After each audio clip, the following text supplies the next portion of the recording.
bed at night concerned for your safety? Do you spend your days wondering if a bomb might blow up in your front yard?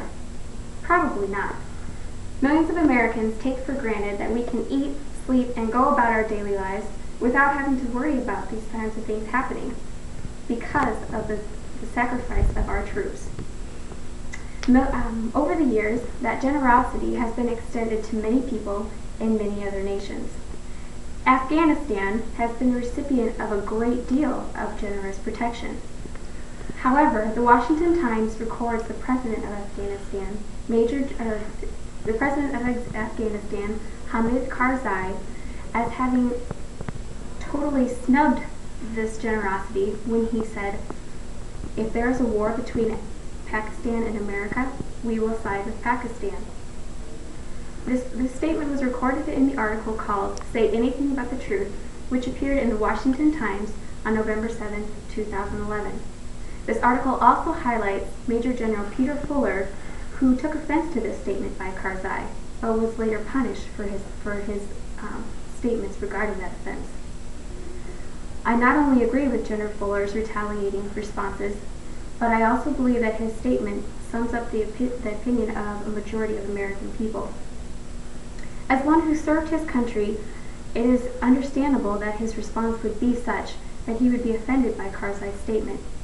U.S. troops and Americans as a whole have done so much for the Afghani people, and then the president of Afghanistan turns and says, if there's a war, if he has to choose sides, he would choose Pakistan. General Fuller's response was, "Why don't you just poke me in the eye with a needle?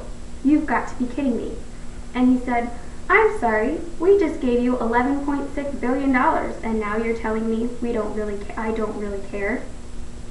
General Fuller may have simply spoken in the heat of the moment, but his response was one that provoked his superiors to the point that he is no longer employed by the U.S. military. Despite what happened with General Fuller, the important issue is summed up in the remainder of the article. The underlying message sent to our troops and to the American people as a whole is not one of support. The U.S. government instead painted a picture of one of blatant naivety to the position of the Afghans in the event of conflict with Pakistan.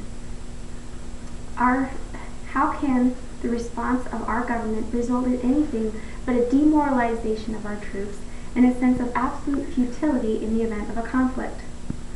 I acknowledge that I may not know everything that may have gone on between General Fuller after the statement made by Karzai, but I am of the position that the wrong message has been sent to the citizens of the United States and the citizens of other countries.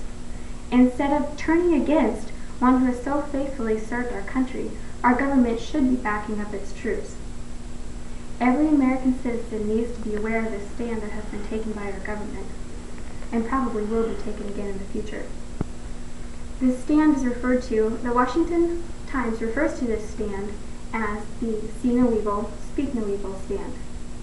Instead of acknowledging the error of Karzai when he just blatantly blew off all alliance with the United States, the government overlooked his comments and used General Fuller as a scapegoat of political diplomacy. I believe that this is something that all the American people need to be aware of is taking place inside our government. Instead of catering to the desires of people who would so quickly turn their backs on Americans, and instead of turning their backs on the American troops who so faithfully served our country, our government needs to back up their own. The Washington Times responded to the statement made by Karzai when they said, "Fine, call us when the Taliban are about to hang you from a lamppost. Maybe we'll answer."